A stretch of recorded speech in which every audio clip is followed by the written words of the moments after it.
Good morning, I'm Tiziana Basirico. I work at the University of Annacore and today I'm going to present the results of the study conducted with Professor Cottone about the former Sanatorium Casa del Sole, that means the House of the Sun, settled in Palermo from the early 20th century. This is the outline of my presentation.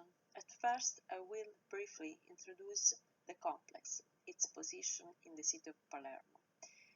Then I will describe the historical evolution of the complex, focusing on the construction types, and I will explore the strict connect between applied technologies and the functions that were carried out inside the buildings.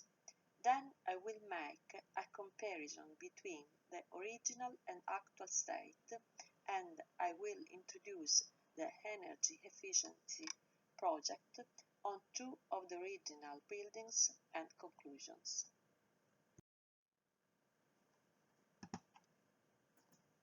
Casa del Sole is settled in Palermo in the northwest of Sicily and due to its original function as a sanatorium. It was realized in the hill of Rocazzo in the northwest of Palermo, 5 kilometers distant from the city center. Casa del Sole was realized as a sanatorium for tuberculosis children in the 1920s and used as boarding school until 1960s. These functions were carried out in the new buildings. During the 70s till nowadays, it works as hospital and the existing building were transformed and it was necessary to build new structures, the yellow ones. The original building represents an interesting example of architectural quality, typological and technological innovation for the time. In the 1920s, given the rural nature of the sanatorium, wooden pavilions of the docker and cavalieri type were built. These ones were single-room prefabricated buildings suitable for 2 rows of children's beds, as you can see in the picture. Some of these were provided with a one-side porch. In 1928, these wooden pavilions were by then in a bad state, so the board of directors of the Casa del Sole commissioned the design of buildings with permanent structures to replace the wooden pavilions to Francesco Damiani, the son of the most famous Giuseppe Damiani Almeida, appreciated designer of the Politeama Theatre, and some interesting example of 19th century architecture in Palermo. The building designed in the late 1920s and early 1930s by Francesco Damiani for the Children's Sanatorium marked the transition to modern architectural culture. They are the first real prototypes of buildings for the treatment of tuberculosis entrusted to heliotherapy. Damiani had to design building types that met the requirements for climatic and heliotherapeutic therapy. The basis of tuberculosis treatment, especially for the pavilions intended for dormitories, which had to ensure good ventilation both day and night. The rule of the Casa del Sole was in fact outdoor life by day and by night. The pavilions designed by Damiani are inspired by the primitive concept of lean-to veranda dormitory, a method devised by Dr. Herbert Maxon King in the Loams Sanatorium in the United States, and also used in Canada and England, listed in the 1913 in the magazine The British Journal of Tuberculosis.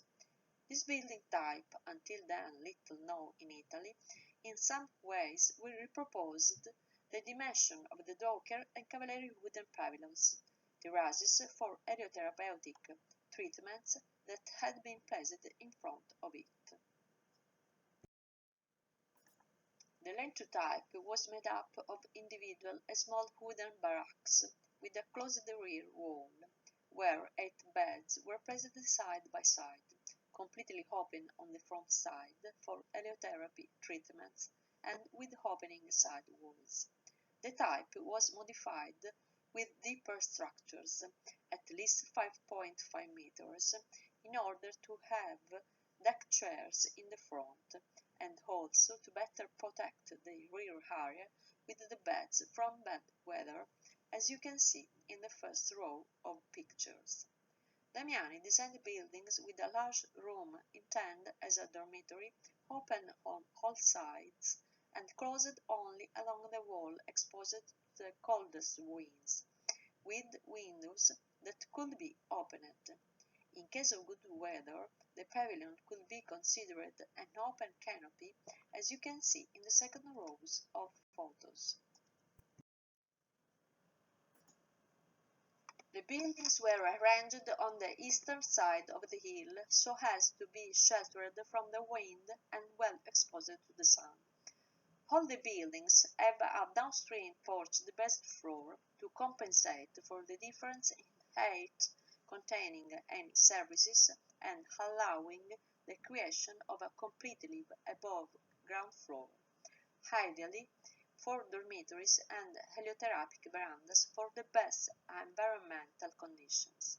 The ground floor consisted of a semi-enclosed area delimited by large glazed windows on the north side and open on the other side, arranging the main elevation to the south to make the most of the sun's rays.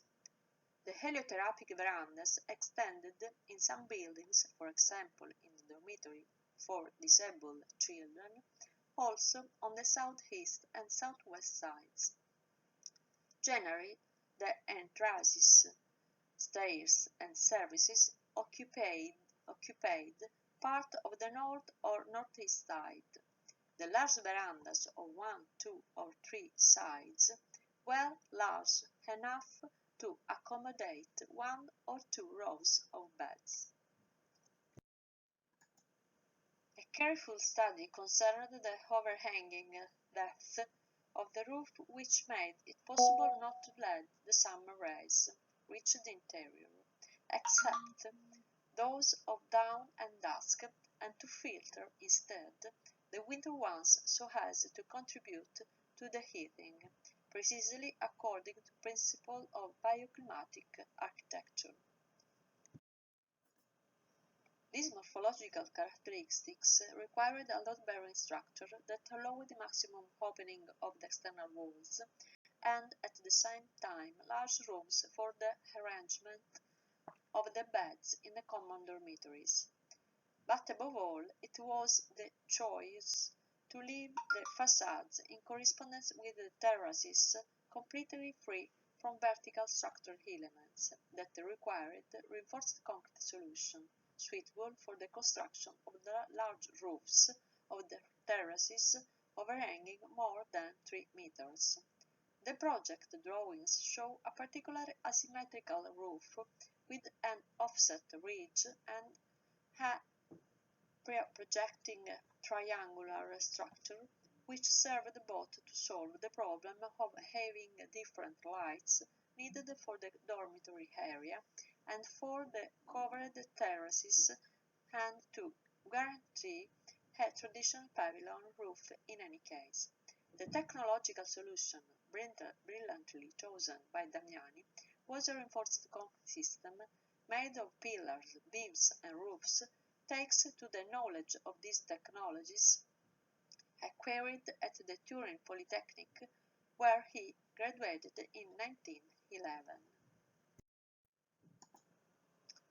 Over the years, the buildings have changed various uses, such as surgeries, offices, which have required splitting up the large original public spaces of excellent quality, leading to distortions to the original distributive characteristics.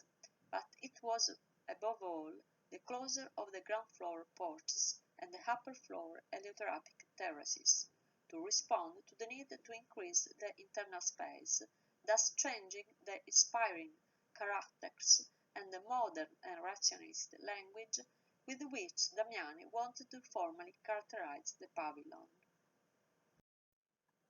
Here Here are some other pictures that represent the changes realized in some pavilions that were used for the hospital activities. The church, the spring pavilion, the pink pavilion for female disabled children are currently in a state of abandonment but have retained their original characteristics.